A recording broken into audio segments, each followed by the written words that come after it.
We're going to continue today with events under Hitler. Again, all of this is a response to liberalism and a rejection of liberalism. At the end of this, we're going to watch a little propaganda video, and then you're going to have a small assignment that you can do. Get yourself some easy marks. What? Yeah, man, it's like 4 questions, the easiest questions you ever answer. You're already complaining. You haven't even seen them yet. Okay, we're going to look at the rise of Hitler. Specifically, how did he become a dictator legally? Okay. So we already talked about the Great Depression and the economic collapse that was occurring. Now people are already in a politically tough situation. There aren't a lot of good people to vote for. They didn't want communists ruling over them because the communists murdered the Russian royal family. They had a civil war and other conflicts that took the lives of about 20 to 30 million Russians. Many of the people who were wealthy had all their stuff taken from them, so naturally nobody wanted the communists in power either. Well, the Weimar government did not have the confidence of the people and were more and more getting pushed out while the Nazis were gaining more power. You know, they had Hitler, who apparently was very charismatic. He was very good at speaking, and a lot of people liked what he had to say. A lot of the political leaders at the time gave him the space to speak because he filled up chairs at a lot of these political meetings. Okay, so he was very successful. 1933, von Papen convinced Hindenburg that Hitler should become chancellor. Okay, so we're going to look into a little bit before he becomes the leader of the parliament as well. But that second point there relates to a lot of how people dealt with Hitler. They didn't take him seriously, the political people. They thought they could just use him to get more votes for their own political party and get more participation for their political movement. They didn't realize that Hitler had his own plans and that he was actually very serious about everything he was saying.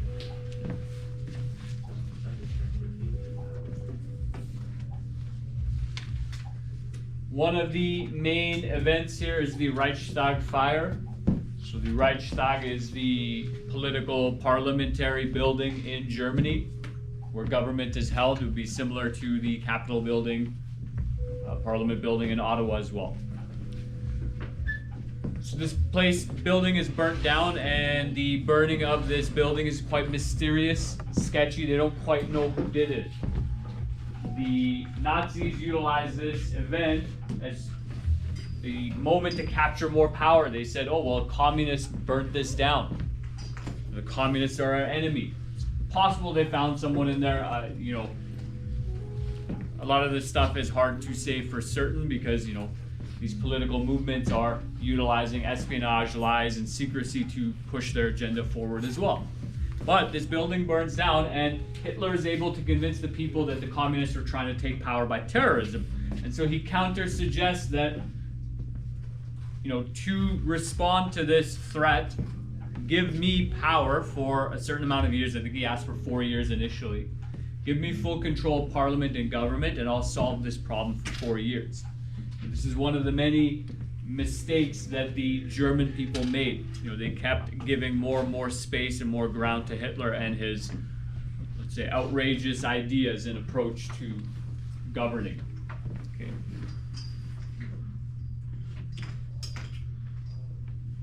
He additionally uses this event to ban communists from the parliament. You know, I guess in some way he claims that they're a terrorist group and that they should not be invited to the table. Okay, and he does that based off this fire, not necessarily their own philosophy. Okay. Additionally, you have the Enabling Act here. So the Enabling Act comes hand in hand with the Reichstag fire. As it says, its formal name was the Law to Remedy the Distress of the People and the Nation. Okay, again, so Hitler is doing something that communists and Nazis and fascists do very well. Well, actually, any good leader does this very well. You know, they create a story and a narrative for people to get behind and pursue. I don't know how many of you are familiar with the space race in the 60s. Okay, so John F. Kennedy creates this story and narrative for the American population to get behind.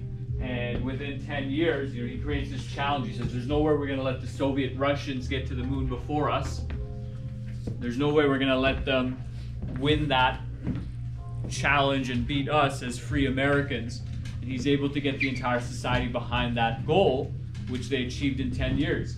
Similarly, Hitler is creating a type of narrative that we're under attack. There's stress in the nation. It needs to be relieved. You need a powerful leader, as fascists would say, to help you get out of this mess, and to lead you out of this, I guess biblically and psychologically speaking, you could think of it as a flood, like Noah's flood. If there's this catastrophe that has occurred. Okay, a lot of people did disagree with this, as they should have. If many people don't know this, but Trudeau tried doing something similar during the pandemic. I have a couple articles in my email about that, but during the pandemic, there was a bill that was put through Parliament to give Trudeau and the Liberal Party full control over financial economic decisions for a 4-year period, right, while the pandemic was going on. Right? Because Parliament couldn't meet, someone needed to come in and make these decisions and guide the country out of a mess. And it got quite far. My friend was telling me it got to about the 3rd reading or something before.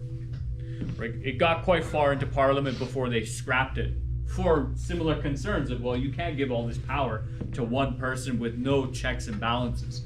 And so these people are disagreeing with the Enabling Act, with this idea of giving Hitler full control and power. Okay.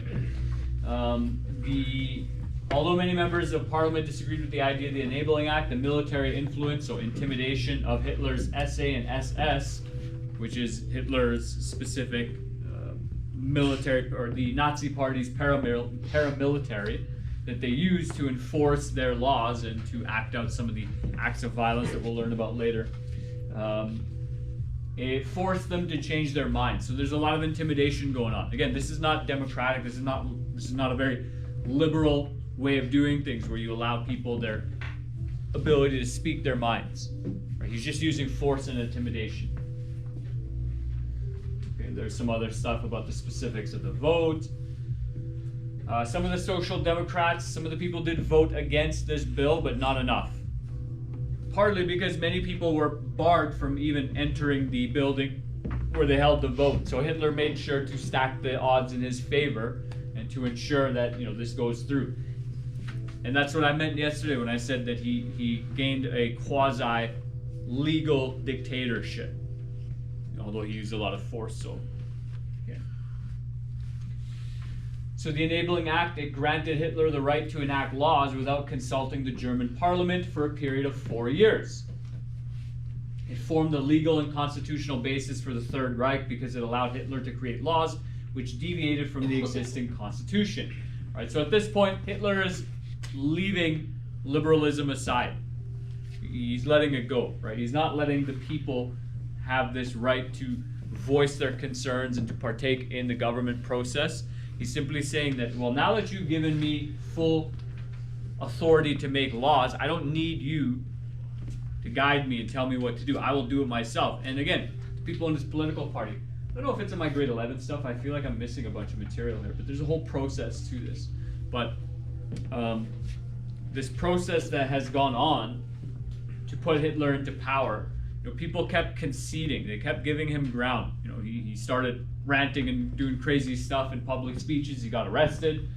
And again, political leaders simply said, they just took one step back, small step, and said, okay, well, we want this guy to keep putting more people in chairs at our political rallies. And so they kept taking a step back until eventually, you're up against the wall, and this lunatic now has full control of the country. But he didn't just get the control overnight. People gave it to him. They made concessions to him because they enjoyed and appreciated his success. He was a very successful politician. I mean, he increased the what is it called? Membership of their political parties significantly in his first couple of years. The Enabling Act also encourages dissolving of all parties other than the Nazi Party and formed a platform for Hitler's dictatorship. So again, this is a full rejection of liberalism. this is essentially taking control and running program, very similar to what the communists do. Okay, and similarly, like any other dictatorship or brutal leadership, Hitler has his process where he essentially kills all of his enemies. He gets rid of all the people who may stand to oppose him, who may be a threat to him. Okay, the Night of the Long Knives took place between June 30th and July 2nd, 1934. And this is interesting because in some way Hitler is cannibalizing his own people. He's moving against the SA and the SS members who could oppose him. So he's making sure that even within the Nazi party, there's no one who could oppose him. He's already beat out the other political parties. He's already won the parliament.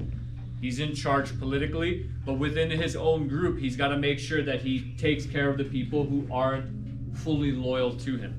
Stalin does something similar, but Stalin was a psychopath and he was also crazy, and so he just started killing everyone. Anyone who caused him concern disappeared, never to be seen again, many of them. Okay. Hitler at least has some reasonability in that he understood that there was a handful of people who were very loyal to him, and so he only went after the couple who weren't loyal to him. Okay, over 100 people were killed for political reasons by the SS and the Gestapo, and more than 1,000 were arrested. Okay, the Gestapo is his secret police. Secret. Okay, it's his police force that enforces all of his laws. We're going to look at some of those. Now, this is interesting, similar to the communist situation in Russia. Lenin had power for a while, and although he wasn't a great leader, he was terrible in his own regard, but at least he had the willingness to open up to some aspect of capitalism and liberalism in general, give people some economic freedom for prosperity.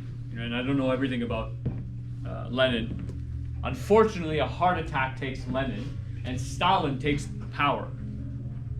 And that just goes from bad to worse very quick. In Germany's case, just by chance, the president, Hindenburg, he happens to die.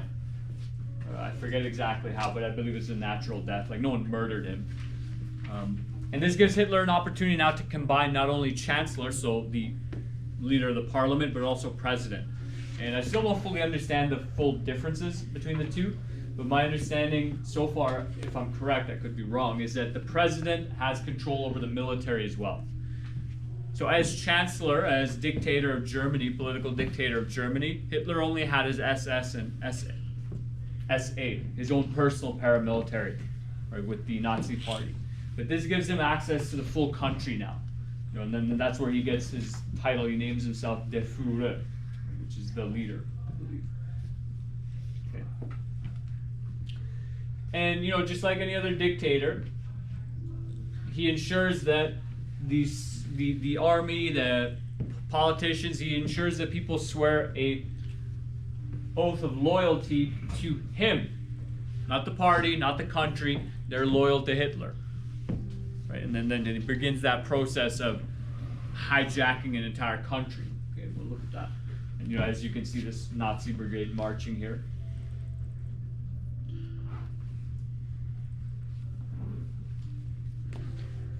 So just recapping those events, Hitler becomes chancellor.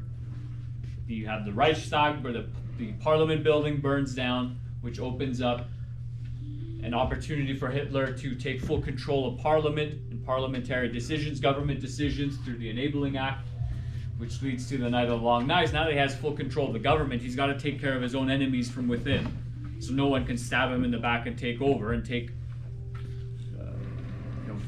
remove him and take the position that he worked so hard to get and all the power that came with it. You have the death of the president, which leads to Hitler having full control of the country, oath of loyalty to him, which leads to him becoming the Führer. Okay. So to help you understand, now that we've seen some of these events and Hitler taking over, to help you understand where some of that loyalty might have come from, is particularly economically speaking. So 6 million Germans were unemployed in 1932. Hitler is running quite a bit of things by this time. By 1936, there were fewer than 1 million people employed. So he put 5 million people to work. in a time where they were desperate and starving and had no hope, no means of a future, he gave them hope. And if anyone's ever given you hope in your life, I'm sure you can understand the connection you have to those individuals or to that thing. It could be God, it could be a person, it could be whatever it is. But this is a very practical, pragmatic, realistic hope that he's given 5 million people, a little bit more than.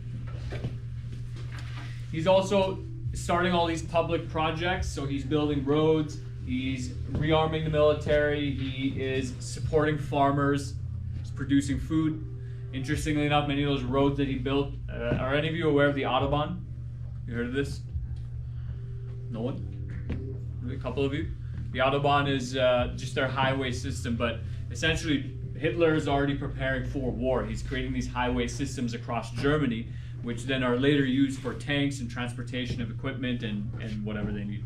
You're stupid. Right on time.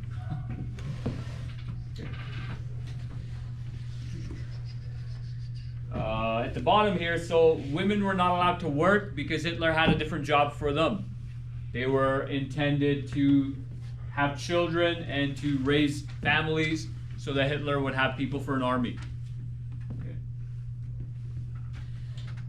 Hitler and the youth. So there were many people who would have been children when Hitler was elected, school age, and Hitler would have had 5, 10, 15 years is kind of pushing it, but for boys, the focus is on future military roles. So again, Hitler does have a plan in mind. Like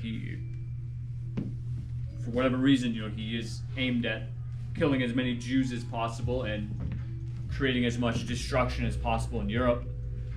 So for the men, his vision is to have them in the military positions. So from the age of 6 to 18 and onwards, they are essentially being trained to become soldiers. So Hitler did something very clever. The Treaty of Versailles made sure that Germany could not have an army, and so Hitler and his public programs, what he did was, it wasn't that he was creating an army. He had something more or less similar to Boy Scout camps where kids would go and they would just do physical exercise, they would do physical training. They're not like how phys ed classes now. They'd get kids running laps, doing push-ups, sit-ups, climbing ropes, basically training soldiers, but under the guise of, let's say like Boy Scout camp. And so people from the outside didn't really question what he was doing. In fact, it looked like a good thing. This leader is coming in and he's giving the youth these social programs that help them to stay in shape, stay healthy and active. It's very subtle. But as they get older and older, they're obviously also being indoctrinated by Hitler. Does everyone know, do we know what the word indoctrinated means? It's, how do I explain this? Indoctrinated would mean you are taught to think and act a certain way. Right? So it's kind of like brainwashing. Right? So in these programs, he's also teaching them, one, to fully love and support him. So your loyalty is to Hitler, not to the country, per se. He's also brainwashing them with the Nazi propaganda, how you should think and act towards Jews and how you should think and act towards Germany. What is your devotion to this country, the Aryan race. And eventually, by the time you're 16, 18 years old, then you are ready for military service. So let's say you started this at 10, you've been doing this for 12 years. You are fully brainwashed into the system. You can't really think another way. There's documentaries out there. So 10, 20, 30 years after the war, they went and interviewed people who were part of Hitler's youth.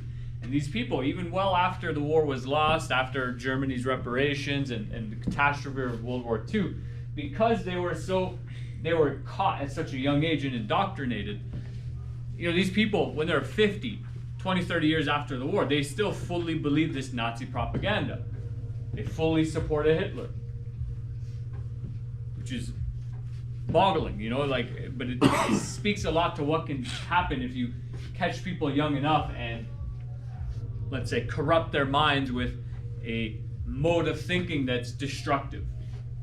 Right? That destruction could be towards a particular ethnic group, which is what Hitler did, but it could also be self-destructive, right? You could convince people to become nihilistic and think that there's no hope for the future, that there is no meaning to your life, and that you should just throw it away. Right?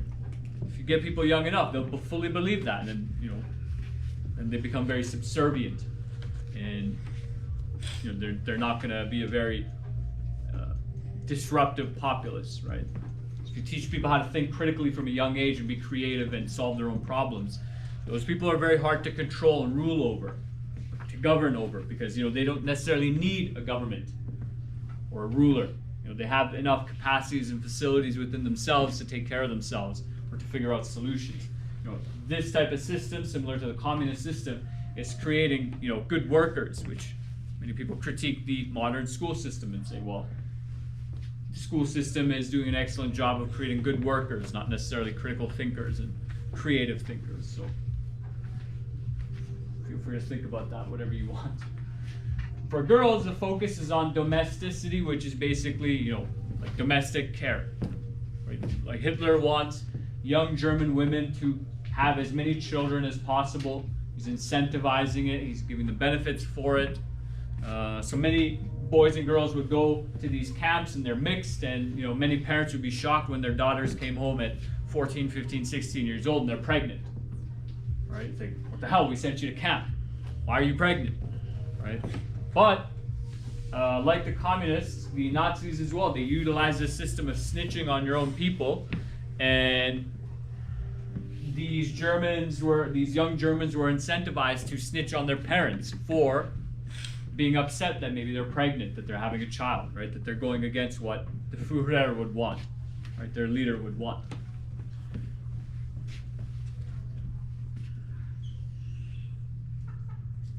Okay, we're gonna stop there. We're gonna watch this 10-minute thing here about Nazi propaganda towards children. I'm gonna hand out this worksheet. You will do that in class and get a mark for it.